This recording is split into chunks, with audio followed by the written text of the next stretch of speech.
모든 민족으로 믿어 순종케 하시려고, 이런 제목으로 로마서 강의 마지막 말씀을 전하도록 하겠습니다.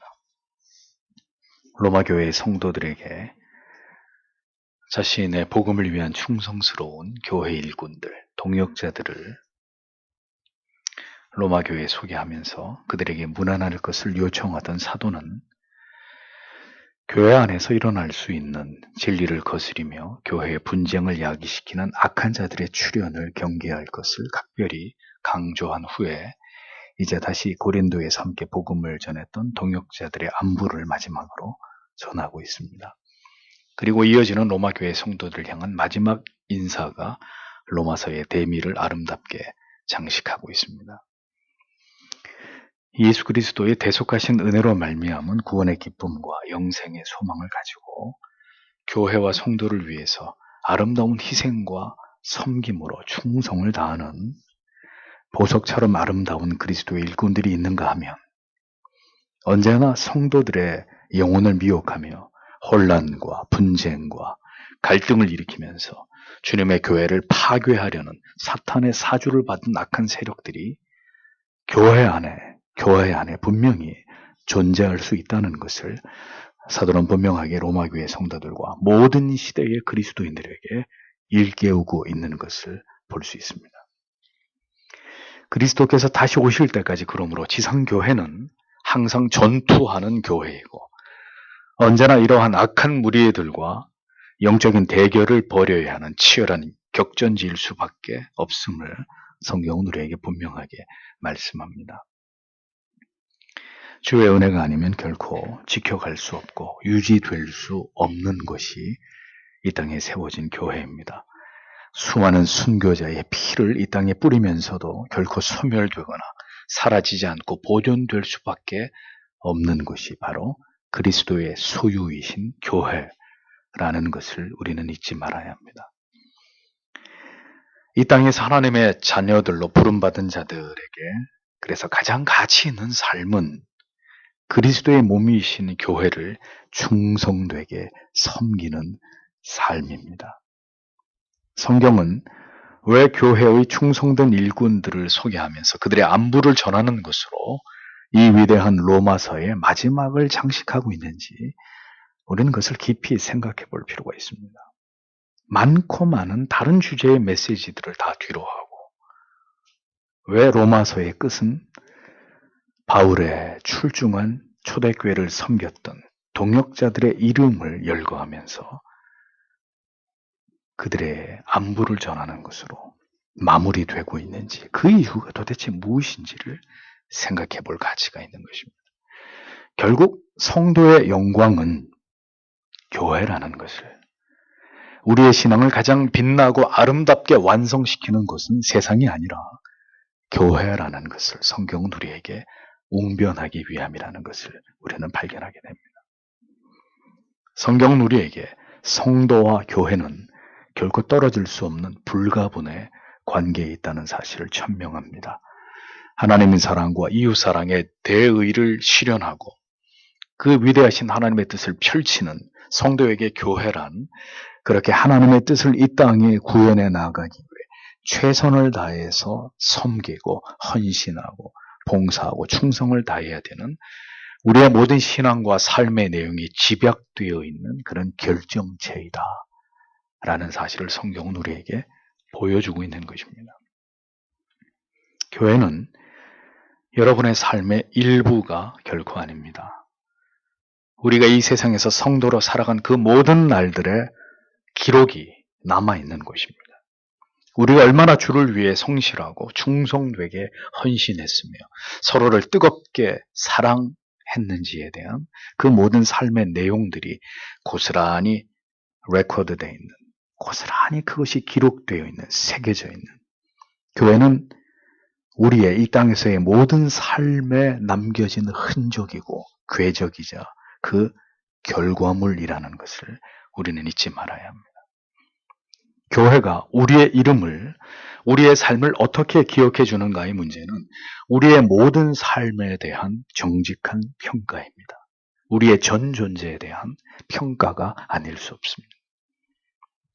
우리가 섬긴 교회가 주의 뜻을 성실하게 이루어가면서 오랫동안 하나님을 기쁘시게 하는 아름다운 공동체를 이루었다면 그것은 우리에게 무한히 기쁘고 영광스러운 우리의 면류관이 될 것입니다. 그러나 만약에 그 반대로 우리가 섬긴 교회가 무수한 문제들과 아픔과 상처들로 얼룩진 그런 역사로 가득 채워졌다면 이것 또한 우리의 신앙에 부인할 수 없는 수치와 부끄러움이 될 수밖에 없는 것입니다. 성도에게는 그가 한평생 자신이 섬긴 교회를 통해서 남긴 모든 신앙의 내용이 그의 삶을 말해주는 성적표가 되는 것입니다. 우리가 속한 교회가 이 세상에 존재하면서 모든 어려움들을 성도의 연합된 사랑과 기도의 능력으로 이겨내고 주님께서 기뻐하시는 거룩하고 아름다운 교회를 세워나갔다면 그것은 곧 우리의 신앙이 그러함을 증명해 보여주는 것이고 우리의 교회가 온통 부패와 타락으로 얼룩진 여러 문제와 갈등과 깨어짐과 분리가 일어났던 그런 교회라면 곧 우리의 신앙이 그렇게 하나님 보시기에 형편없음을 말해주는 것이라는 거죠. 그래서 교회의 모습은 곧 교회의 모든 성도들의 얼굴이 되는 것입니다. 우리는 이 진리를 결코 잊지 말아야 합니다. 내가 섬기는 교회의 모습이 곧 나의 모습이다. 나의 모습이 곧 교회의 모습이다. 우리에게 이러한 인식이 반드시 필요함을 깊이 생각하면서 이제 오늘의 본문 속으로 들어가 보겠습니다. 사도는 이제 마지막으로 자신의 동역자들을 소개합니다. 21절에 나의 동역자인 디모데와 내 친척들인 누기오와 야손과 소시바더가 여러분에게 안부를 전합니다. 이렇게 기록되어 있습니다. 디모데는 루스드라 출신으로 바울에 의해서 회심을 하였고 이후 바울의 모든 전도 사역의 동반자로 지속적으로 그의 곁에서 헌신했던 인물입니다. 그래서 바울이 그를 뭐라고 표현했습니까? 아들이라고까지 그렇게 표현할 만큼 바울과는 각별한 관계였으며 그는 에베소 지역에 생겨진 교회의 첫 목회자가 되었던 그런 인물이었습니다. 그는 2차 전도 여행에 바울과 동행을 했고 바울과 함께 여러 고난을 겪었고 바울과 더불어 서신서를 집필했고 바울 사도를 그렇게 그림자처럼 따랐던 그의 동역자였습니다. 또한 죽음을 앞둔 사도 바울이 가장 마지막으로 간절한 그리움 속에서 나에게 속히 오라고 여러 부탁의 편지를 그에게 썼을 만큼 사도가 아끼고 또 아끼고 사랑했던 인물이 바로 디모데였다는 것을 알 수 있습니다. 그런데 주목할 부분은 사도가 그렇게 자신과 어떻게 보면 가장 가까운 그런 동역자인 자신의 아들과 같은 디모데를 소개하면서는 그에게 그 어떤 특별한 수식어도 그에게 사용하지 않았다는 점입니다. 다른 동역자들에게는 많이 수고하고 사랑하는 이런 등등의 그의 진심을 담은 따뜻한 표현들을 아낌없이 사용했으면서 자신을 가장 근거리에서 그렇게 수종들면서 자기를 수족처럼 도왔던 디모데를 소개하는데 사도는 지극히 평범하게 그냥 다른 동역자들 사이에 그 이름을 끼워 넣어서 아주 간결하게 표현하고 넘어가고 있는 것을 볼 수 있습니다. 물론 바울은 디모데 전후서를 통해서 디모데에게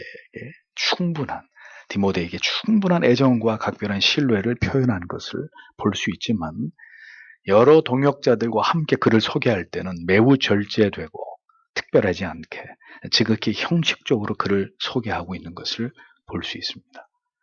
다른 동역자도 아닌 결혼을 하지 않은 사도 바울에게 아들과 같았던 그런 디모데를 사도는 왜 공적으로 그를 특별하게 소개하지 않은 것일까요? 때로는 많은 말과 표현으로 그 사람에 대한 소중함을, 사랑과 신뢰를 사람들에게 다 드러내지 않아도 되는 사람이 있습니다.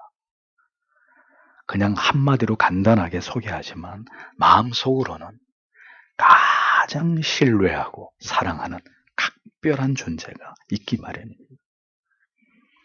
사도가 그렇게 여러 가지 특별한 말로 디모데를 소개하지 않아도 사도 바울을 잘 익히 아는 사람들은 아마도 디모데라는 이름만 들어도 그가 사도 바울과 어떤 특별한 관계인지를 이미 파악하고 있었을 것입니다. 저희 아버지는 언제나 교회에서 저를 아들이 아닌 것처럼 대하셨습니다. 아버지께서 중고등부 전도사님으로 계시던 교회에는 중고등부 학생들만 수백 명이 모이던 교회였습니다. 그런데 그 학생들 틈에 있었던 저에게 아버지는 단 한 번도 저를 따뜻한 눈빛으로 저를 바라봐 주신다든지 아들이라고 특별히 대우를 하신다든지 저를 챙겨주신 기억이 저에게는 없습니다. 왜 그러셨을까요? 아들이기 때문입니다. 세상에 하나밖에 없는 아들이기 때문에 굳이 그럴 필요가 없으셨던 거죠. 하나밖에 없는 독생 성자 예수 그리스도를 하나님께서는 이 세상에 보내셨습니다. 아무런 화려함도 아무런 특별함도 없이 그를 베들레헴 말 구유에 태어나게 하셨습니다. 지극히 평범한 그를 위한 인간의 아비와 어미를 정하시고 누구에게도 주목받지 못하는 그 시골 마을에서 자기 아들을 태어나게 하고 자라나게 하셨습니다. 그토록 사랑하신 자기 아들을 그렇게 지극히 평범한, 아니 평범 그 이하의 모습으로 이 세상에 오시도록 하셨습니다. 그렇게 대우하셨어도 예수 그리스도는 하나님께서 지극히 사랑하시는 아들이셨기에 주님의 공생애가 시작되던 요단강가에서 하늘문이 열리고 하나님 아버지께서는 아들에게 한마디의 말씀을 전하신 것이죠. 이는 내 사랑하는 아들이요 내 기뻐하는 자라. 아들의 귀에만 생생하게 선명하게 들려오는 아버지의 목소리로 메시아의 사명을 시작하는 아들에게 큰 위로와 용기와 사랑을 표현하셨던 것입니다. 모두를 칭찬하고 격려하고 각별한 애정을 모두에게 전하면서도 그 모든 표현을 그냥 마음에 담아두는 것으로 생략하는 그런 사람. 그가 소중하지 않아서가 아니라 그만큼 소중하고 특별한 동역자. 여러 말로 공치사를 해주지 않아도 결코 그로 인해서 오해하거나 서운해하지 않을 사람. 사도 바울에게 디모데는 그런 마음으로부터 진심으로 아끼고 사랑하고 신뢰하는 그런 아들 같은 동역자였다는 거죠. 그렇게 디모데는 사도 바울의 마음을 잘 이해하는 동역자였고 바울만큼이나 오직 예수 그리스도만이 존귀케 되기를 간절히 바랬던 매우 성숙한 바울의 동역자였을 것이라고 생각이 됩니다. 그냥 그 성도님이 교회에 존재하시는 것만으로도 함께 교회를 섬기면서 하나님의 나라를 위해 충성해 주시는 그 모습만으로도 목회자에게 힘이 되고 위로가 되는 그런 분들이 있죠. 더 그분에 대해서 설명하지 않아도 될 만큼, 더 각별히 어떤 말로 표현하지 않아도 될 만큼 그렇게 주를 위해 중직하고 신뢰가 가는 그리스도의 일꾼. 여러분 모두가 그런 교회의 일꾼이 되시기를 소망합니다. 그렇게 뜨거운 사랑과 굳건한 신뢰 속에서 함께 하나님의 나라를 위해서, 교회를 위해서 충성을 다하시는 그리스도의 신실한 일꾼들이 되시기를 기도합니다. 사도는 또다시 친척만큼이나 친밀한 같은 동족으로 열심히 교회를 위해 충성했던 인물들을 소개합니다. 나의 친척 누기오, 야손, 소시바더의 문안을 전한다. 누기오는 여러 신학자들에 의해서 안디옥 교회에서 사도나 교사의 역할을 했던 구레네인 누기오로 알려진 그런 인물로 추정이 됩니다. 야손은 2차 전도 여행 중에 데살로니가를 처음 방문했을 때 바울과 바울의 일행들을 대접한 사도행전 17장에 나오는 집주인과 동일한 인물로 봅니다. 소시바더는 사도행전 20장에 나오는 베레아 사람 부로의 아들 소바더와 동일 인물일 것으로 추정합니다. 그는 이방 교회들이 예루살렘 교회로 헌금을 모아서 보낼 때 그 일을 맡은 사람 중에 한 사람으로 기록이 되어 있습니다.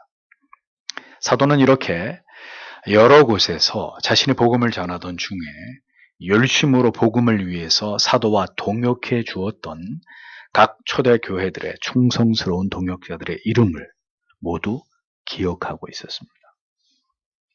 그들이 맡았던 역할들과 사명들을 기억하고 사도는 그들의 이름을 거명하면서 이러한 훌륭한 그리스도의 일꾼들의 문안을 로마교회 성도들에게 대신 전달하고 있었던 것입니다.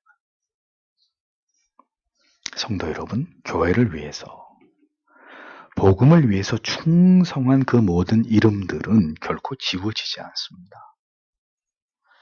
사도의 기억 속에 존재했던 그 모든 동역자들의 이름을 주님께서도 결코 잊지 않으신단 말이죠.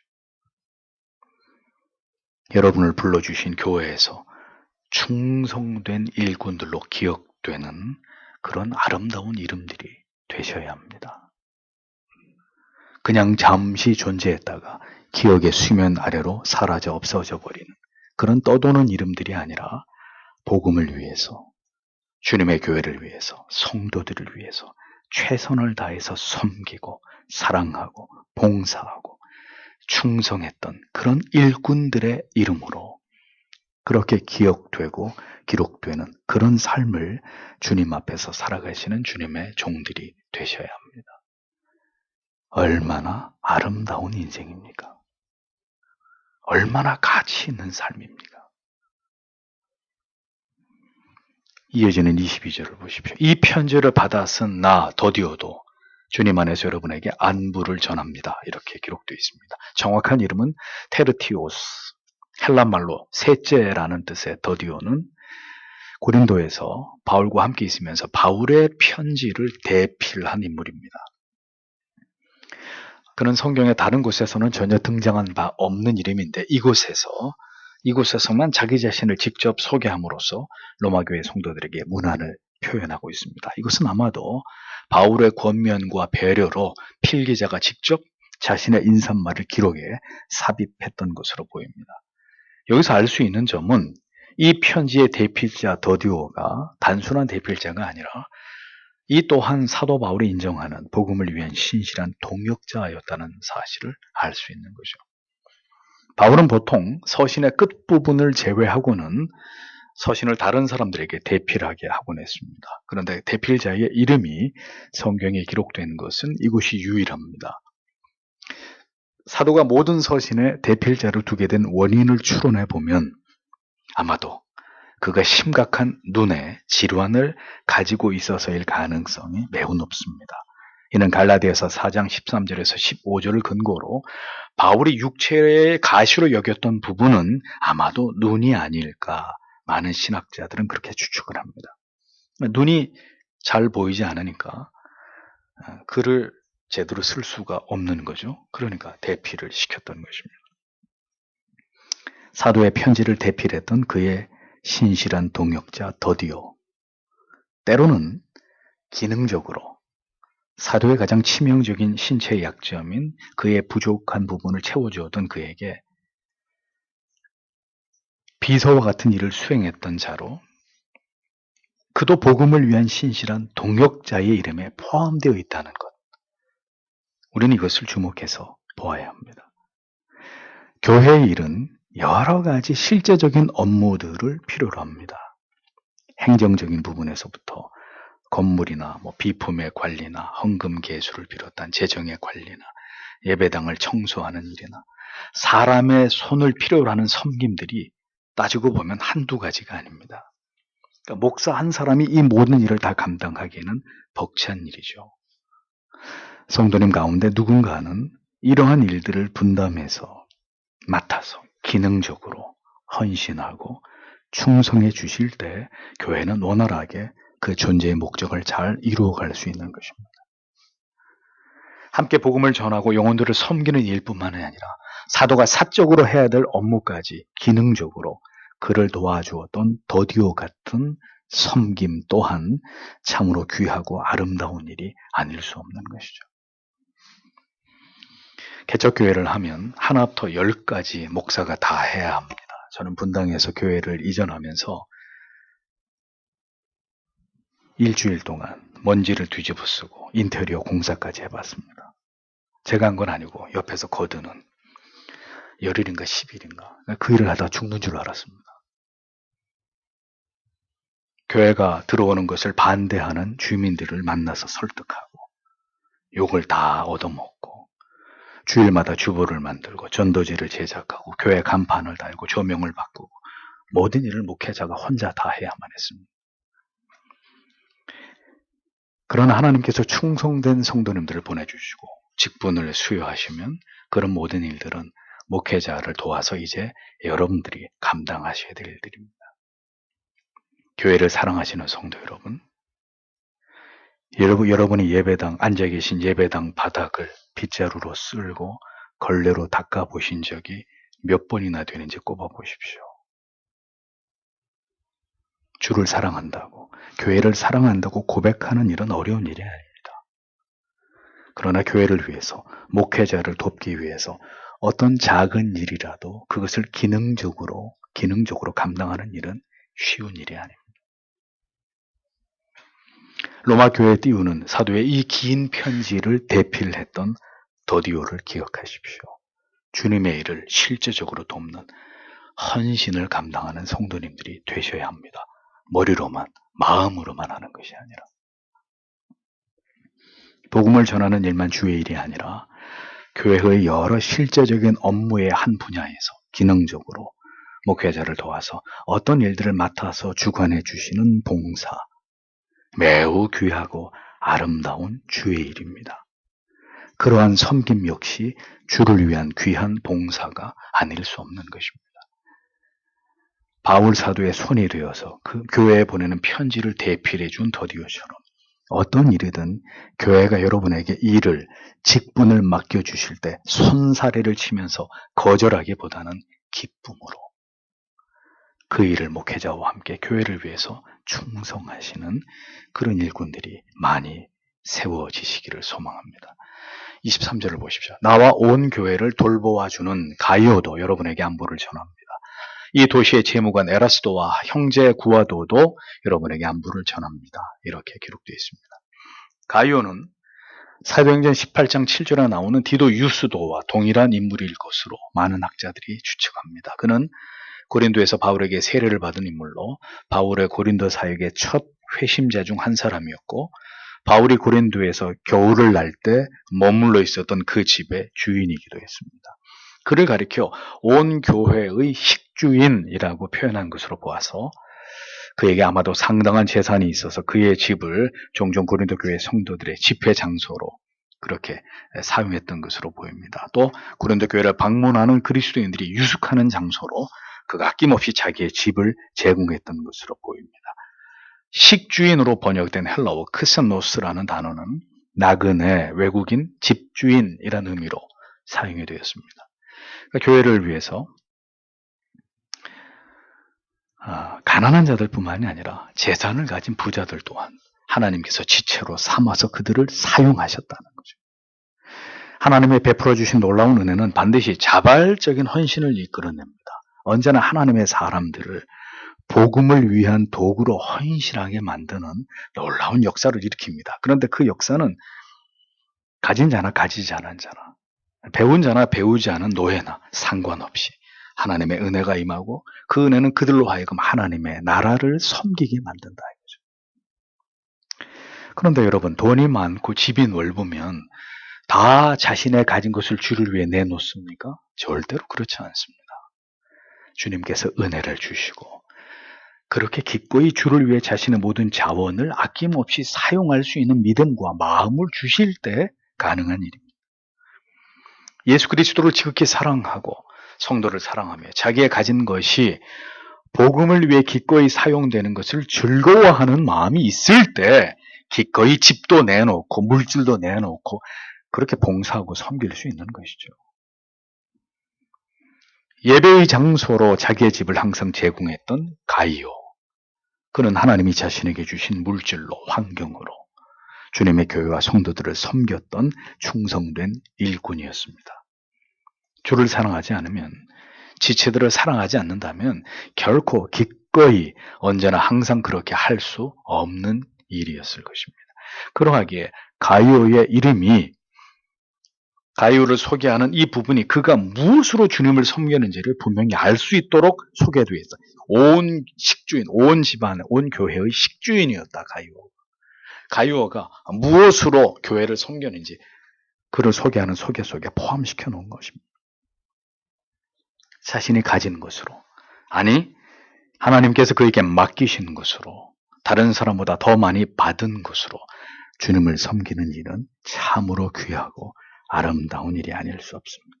어떤 성도님은 그에게 주신 어떤 기능으로 교회를 위해서 충성을 하고, 어떤 성도님은 하나님께 받은 물질로, 자신의 환경으로, 자원으로 교회와 성도들을 섬기도록 하신 이런 하나님의 놀라운 섭리가 초대교회 안에 잘 드러나고 있는 것을 보게 되는 거죠. 교회는 이렇게 다양한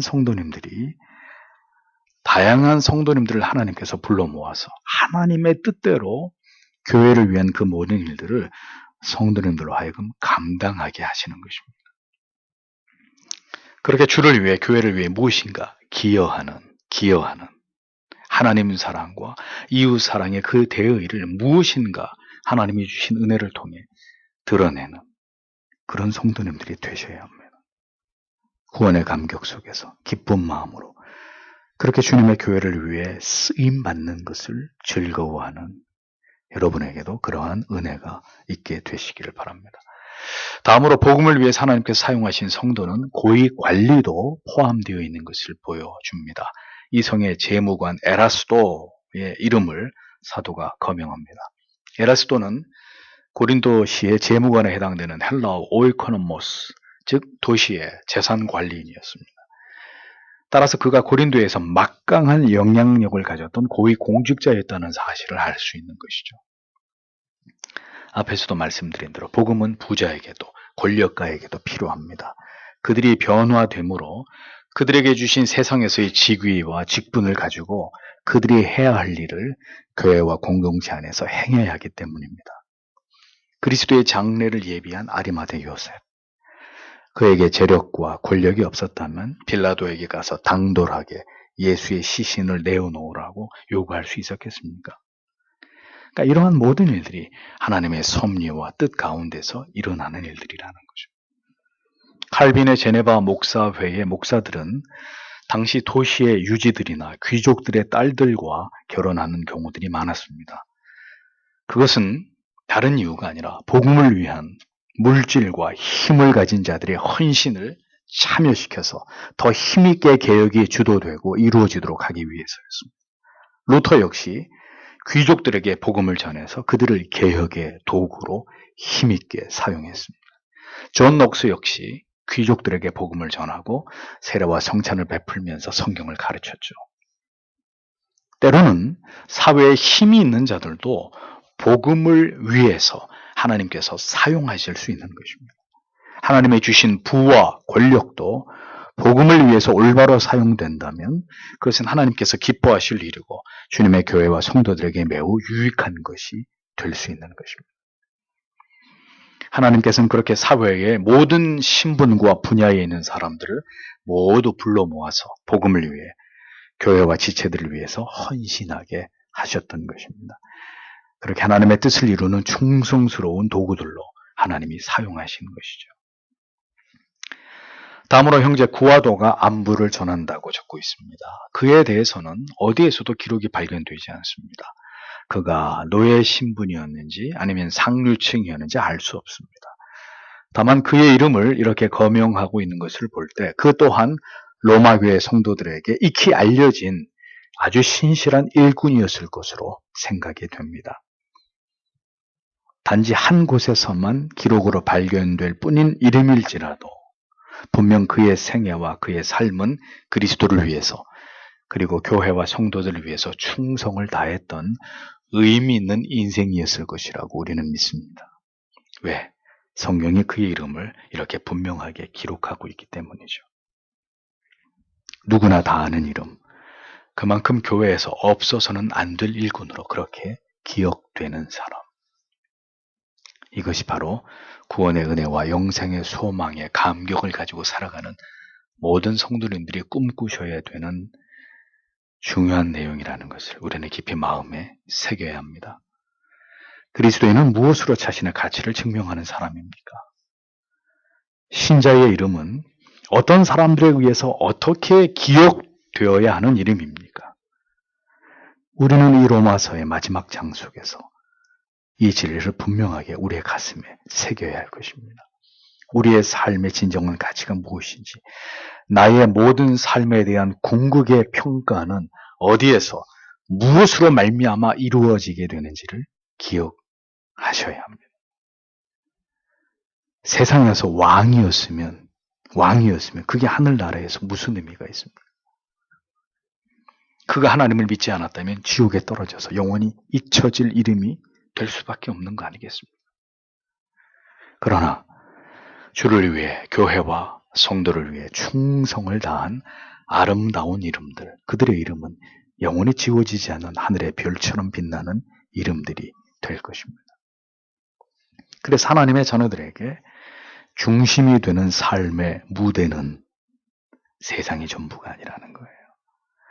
오히려 주님의 교회 안에서 그가 살아간 모든 삶의 내용과 모습이 그가 누구임을 보여주는 가장 정확한 평가가 된다는 사실을 잊지 않아야 합니다. 아무개 그 사람 진짜 성도였어. 아무개 그분은 진정한 집사님이었어요. 집사라는 이름이 그분에게 절대로 무색하지 않아. 아무개 장로님, 아무개 목사, 그 사람은 진짜였어.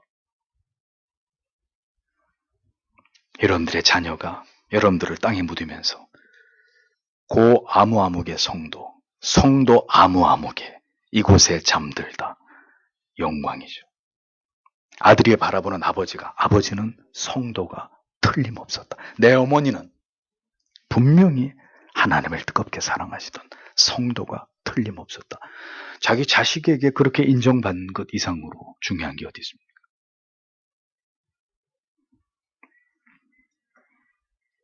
세상에서는 유명하고 유능한 자 같으나 교회 안에서는 무명하고 무능한 자가 되어서는 됩니다. 주일 좀 하시죠. 목사님 제가 사장인데 바빠서요. 제가 뭔데 세상에서 뭐하러 살아가는 거예요? 무엇 때문에 사는 겁니까?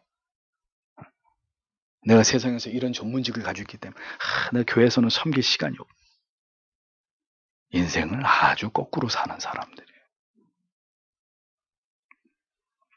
세상에서는 무명한 자 같고 그렇게 세상에서는 매우 유능한 자가 아닐지라도 그리스도의 몸이신 교회 안에서 복음을 위한 일에 교회와 지체들을 위한 일에 있어서 매우 뜨겁고 열렬하게 언제나 진지하고 그리고 희생적이면서 모든 일에 술선하는 성실하고 진실된 그리스도인. 결국 성경이 우리에게 말씀하는 바는 이것입니다. 그가 진정으로 구원받은 하나님의 참된 자녀다. 성도와 교회는 다시 말씀드립니다. 불가분의 관계에 있으며 그리스도께서 우리에게 모든 은혜와 사랑을 베푸시는 이유는 바로 하나님 사랑과 이웃 사랑의 대의를 그의 몸이신 교회를 통해서 아름답게 구현하도록 하시기 위함이라는 것을 여러분 잊어버리지 마십시오. 모든 하나님의 사람들이 자기가 가진 것으로 교회와 성도를 위해 섬겼던 증거가 성경에 나와 있지 않습니까? 여러분, 무엇을 위해 지금까지 살아오신 인생입니까? 많은 사람들이 여전히 삶의 의미를, 자신의 존재의 가치를 알지 못합니다. 무엇 때문에 살아가야 할지를 아직도 깨닫지 못한 채로 그냥 관성에 의존한 채로 맹목적인 종교 생활을 이어갑니다. 사회생활도 마찬가지고. 성경은 우리에게 분명하게 말씀하고 있습니다. 무엇을 위해 살아가는 삶이 가장 의미 있고 가치 있는 성도의 삶인지를 또렷하게 보여주고 있습니다. 우리의 삶이 이 가치를 지향하도록 해야 합니다. 그것이 우리를 구원으로 부르신 위대하고 숭고한 하나님의 뜻임을 우리의 마음에 깊이 새겨야 하는 것입니다. 사도 바울은 이제 하나님께서 아들을 통해서 세우신 위대하신 구원 계획에 대해서 마지막으로 설명함으로 로마서를 종결짓고 있습니다. 사도가 밝히는 복음, 그리고 하나님의 놀라운 구원 계획이 무엇이냐? 25절, 26절을 보겠습니다.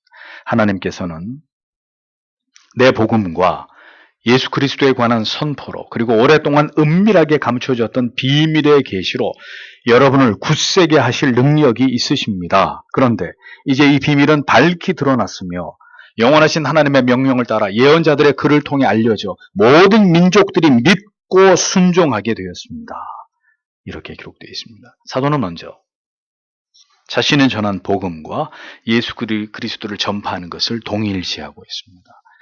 자신이 전한 복음은 곧 예수 그리스도에 관해서 선포된 말씀이었다는 거죠. 자신이 전한 모든 것이 예수 그리스도에 대한, 그가 우리의 구원자이시며 우리의 대속주가 되심을 선포하는 내용이었음을 사도는 강조하고 있습니다. 이어서 사도는 자신이 선포한 이 예수 그리스도에 관한 복음의 신비를 설명합니다. 그것은 영세 전부터 감추었다가 이제 나타나는 것이다. 이렇게 밝힙니다. 감추어졌던 비밀이다. 구원의 비밀이라는 게 무엇입니까? 뭘 지금 비밀이라고 얘기하는 거죠? 이방인이든 유대인이든 모두 예수 그리스도를 믿음으로 온전히 하나가 되어서 그들 모두가 구원을 얻게 되는 이 위대한 하나님의 뜻과 섭리를 의미하는 것입니다. 하나님의 구원 계획은 시간의 흐름에 따라서 점진적으로 수정, 발전, 보완, 변경된 것이 아닙니다. 창세 이전부터 이미 그와 같은 구원 계획이 삼위 하나님에 의해서 세워져 있었다는 사실을 성경이 분명히 밝히고 있잖아요. 구약 속에는 이 복음이 선지자들에 의해서 그 희미한 그림자만, 실루엣만 드러났다면 신약 시대에 이르러서는 그 예언의 실체이신 예수 그리스도께서 직접 이 세상에 오심으로 마침내 그 모든 비밀의 계시가 모두 펼쳐지고 드러나게 되었다는 사실을 사도가 밝힙니다. 그리스도께서 이 땅에 오셔서 이제 공생애를 시작하시면서 직접 천국의 복음을 선포하기 전까지 복음은, 구원의 계획은 비밀이었습니다. 예표와 상징에 담겨져서 그렇게 구약시대 속에서 전해져 오고 있었을 따름이었습니다. 그러다가 마침내 때가 이르러서 이 복음을 통해서 하나님께서는 택하신 모든 백성들이, 유대인뿐만 아니라 이방인들까지 이 땅의 모든 백성들이 하나님께로 돌아오도록 역사하시고 섭리하셨다. 성령을 통해서 예수 그리스도께서 나의 구주이심을 믿는 모든 하나님의 택한 백성들의 영혼 가운데 이 복음이 믿어지도록 역사하신 것입니다. 이 모든 일이 모든 시대 속에서 모든 나라와 민족 안에서 모두 하나님의 명을 따라 한치의 오차도 없이 정확하게 하나님의 계획과 뜻대로 이루어진 일이다. 성경이 그것을 증언합니다. 선지자들의 글로 말미암아 모든 민족으로 믿어 순종케 하시려고 알게 하신 바라고 적고 있지 않습니까? 하나님께서는 유대인뿐만 아니라 모든 나라의 이방인들까지 하나님의 택자 안에 분명히 포함시키셨다는 거예요. 그리고 마침내 때가 이를 때 복음은 이스라엘의 경계를 넘어서 전 세계에 확산되게 하심으로 모든 하나님의 택하신 백성들을 구원코자 하심이 하나님의 뜻과 계획이었다라는 사실을 사도는 선명하게 밝히고 있습니다. 유대인뿐만 아니라 모든 이방의 나라들까지 그들이 모두 예수 그리스도를 믿고 그 도에 복종함으로 하나님의 자녀가 되게 하고자 하심이 바로 하나님의 놀라운 구원의 계획이었다. 로마서는 아주 명확하게 이것을 선언하고 있는 것입니다. 이러한 하나님의 놀라운 섭리와 계획 속에서 대한민국에, 이 조그마한 동쪽의 자그마한 나라에 복음이 들어오게 된 것이고, 그리고 저와 여러분이 이 복음을 믿어서 하나님의 자녀가 된 것이라는 거죠. 여러분, 이게 얼마나 감격적이고 위대한 하나님의 섭리입니까? 하나님께서는 택하신 모든 하나님의 백성들에게 믿음을 선물로 주십니다. 그리고 믿어 순종하도록 이끄십니다. 그리고 그들의 믿음을 그들 안에서 더 견고하게 세워가십니다. 이 복음으로 너희를 능히 견고케 하실이라고 기록되어 있죠. 희미하고 때로는 회의와 의심에 흔들릴 수 있는 믿음이지만 기억하십시오. 하나님께서 복음을 통해서 반드시 우리를 견고케 하실 것입니다. 견고케라는 헬라어 스트릭사이라는 말은 굳게 하다, 단단히 하다, 확실히 하다 이런 뜻입니다. 누가? 하나님께서 뭘 가지고 이 복음을 통해서 누구에게? 그의 백성들에게 어떻게? 그들의 영혼을 견고케 하신다고 하나님이 약속하셨습니다.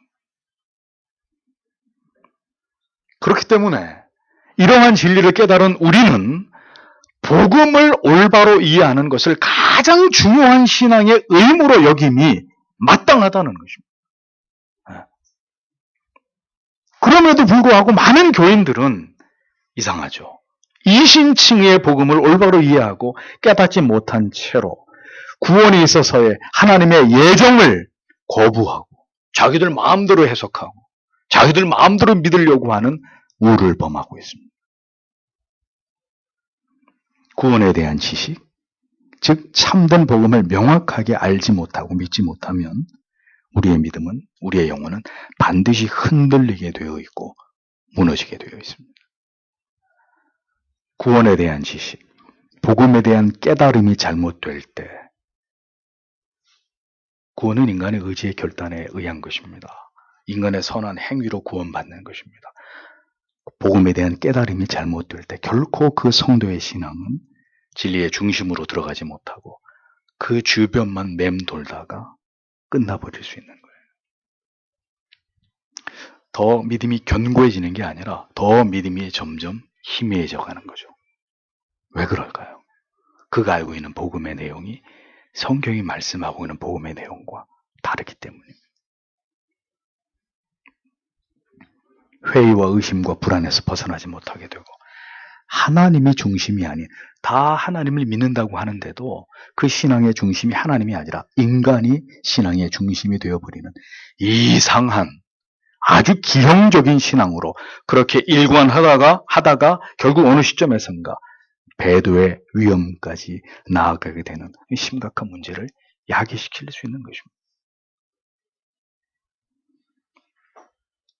참된 복음, 참된 진리, 성경에 근거한 올바른 교리를 배우는 일을 우리가 이토록 강조하는 이유가 무엇입니까?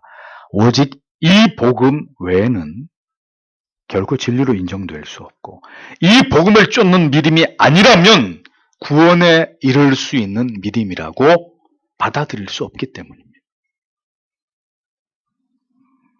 사도가 말하고자 하는 바는 이 감추어졌던 위대한 계시는 내용은 유대인뿐만 아니라 이 세상에 태어났던 모든 이방 나라의 민족까지 하나님께서 택하신 모든 민족들이 모두 복음을 믿어서 하나님께 순종하면서 이 복음을 통해 결국은 견고한 그리스도인으로 이 세상을 살다가 모두 영원한 천국에 이루고자 하심이 하나님의 뜻이다. 사도가 마지막으로 이것을 강력하게 선포하고 있었다는 것입니다. 그것이 복음이고 하나님의 위대하신 구원 계획이라는 것을 성경은 우리에게 큰 소리로 외치고 있는 것이죠. 그러므로 사도는 마지막으로 이렇게 외치고 있는 것입니다. 27절에 오직 한 분이신 지혜로우신 하나님께 예수 그리스도를 통하여 영원토록 영광이 있기를 빕니다. 아멘이라고 기록되어 있습니다. 하나님께서 이 세상 가운데 창조하신 자기 백성들에게 하나님을 드러내시는 가장 분명한 방법은 바로 하나님의 약속을 통해서였습니다. 그 약속을 통해서 하나님을 보이셨습니다. 그 약속은 행위 언약과 은혜 언약입니다. 그러나 인간의 타락은 행위 언약의 파기를 가져왔습니다. 그것으로 하나님과 인간의 관계는 영원히 끝이 났다고 여겼습니다. 그러나 하나님께서는 이미 영원 전부터 인간의 구원에 대한 하나님의 섭리와 뜻을 감추어 오셨고 마침내 때가 되어서 아들을 통해서 이 땅 가운데 그 모든 것을 드러내셨습니다. 그리고 아들을 통해서 다시 인간과 맺으신 은혜 언약을 통해서 잃어버린 모든 하나님의 백성들을 다시 찾아오시는 구속의 장구한 역사를 시작하신 것입니다. 하나님께서는 이 모든 일들을 통해서 결국 하나님께서 계획하신 모든 위대한 구속의 뜻을 성취하실 것이고, 그 모든 일이 마침내 완성되고 이루어지는 날 하나님께서는 아들을 통해서 이루시고 완성하신 그 모든 구속의 마침표를 통해서 세세 무궁토록 그분의 이름이 영광을 받게 되신다는 거예요. 복음의 사역자, 그리스도의 사자 바울은 이 위대한 예수 그리스도를 통한 구속사의 이 모든 대미를 알고 있었던 것입니다. 이 위대하신 하나님의 뜻이 역사 속에서 그의 아들 예수 그리스도의 이름과 복음을 통해서 어떻게 이루어지고 마침내 결론 맺게 될지를 내다보면서 누구도 상상할 수 없는 가장 위대한 탁월한 지혜를 가지신 유일하신 하나님과 하나님의 뜻을 이루신 위대하신 대속주이신 그리스도로 말미암은 그 모든 영광이 세세 무궁토록 있기를 간절히 소망하고 그렇게 되어짐을 믿으면서 그의 마지막 고백을 끝으로 로마서를 닫고 있었던 것입니다. 이것이 성경이 우리 모두에게 말씀하고자 하는 핵심이라는 거죠. 결국 기독교의 진리가, 복음이 우리에게 말씀하고자 하는 궁극의 뜻이 이 진리 안에 모두 완벽하게 담겨져 있는 것입니다.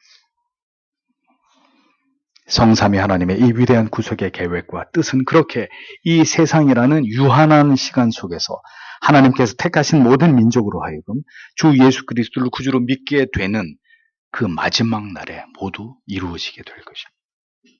그리고 그날은 이제 하나님의 보좌 우편에 계시던 구주께서 마침내 세상을 심판하시기 위해서 재림의 주로 오시는 날이 될 것입니다. 오늘도 그날이 오기까지 세상의 시계 바늘은 쉬지 않고 달려가고 있습니다. 그러나 마침내 그날이 이를 때 이 세상의 모든 역사의 수레바퀴는 멈추게 될 것이고, 이제는 영원한 새 하늘과 새 땅에서 구원 안으로 부르심을 입은 자들이 주와 함께 영생을 누리는 날이 시작될 것입니다. 그것이 성경이 우리에게 말씀하고 있는 모든 이야기의 끝입니다. 그러므로 이 땅에 존재했던 모든 그리스도인들은 이 성경의 진리를 통해서 우리가 왜 존재하는지를 분명히 깨달아야 합니다. 그리고 기독교의 복음, 그 진리가 결국 무엇을 말씀하고자 하는지를 선명하게 깨닫고 그 진리 앞에서 우리 모두 각자에게 주어진 인생을 살아가는 자들이 되어야 한다는 것이죠. 로마서의 결론은 성경 전체의 결론입니다. 기독교의 결론입니다. 이 인류의, 이 땅의, 온 우주의 역사의 결론입니다. 이 땅에서 우리의 모든 날들은 이 위대한 결론을 향해서 진행해 나아가고 있는 것입니다. 부디 이 로마서가 우리에게 주는 가장 중요한 이 진리의 깨달음을 오래도록 잊지 않으시면서 여러분들이 살아가시는 날 동안 부디 다른 것에 여러분들의 마음과 생각과 여러분들의 시간과 몸과 물질을 빼앗기지 마시고 그것으로 나에게 주신 오직 한 번뿐인 인생의 소중한 것들을 다 허비하지 마시고 진리가 선명하게 가리키고 있는 그 영광의 끝을 바라보시면서 참된 복음의 뜻을 쫓아서 올바른 믿음의 길을 걸어가시는 모든 하나님의 자녀들이 되시기를 축복합니다. 이 진리가 우리 모두 하나님 앞에 부름을 받는 그날까지 우리의 영혼을 지배하고 우리의 삶의 이유와 목적을 이루어가는 위대한 하나님의 말씀이 되기를 바랍니다. 다 함께 주신 말씀을 생각하면서 하나님 앞에 간절히 기도하겠습니다.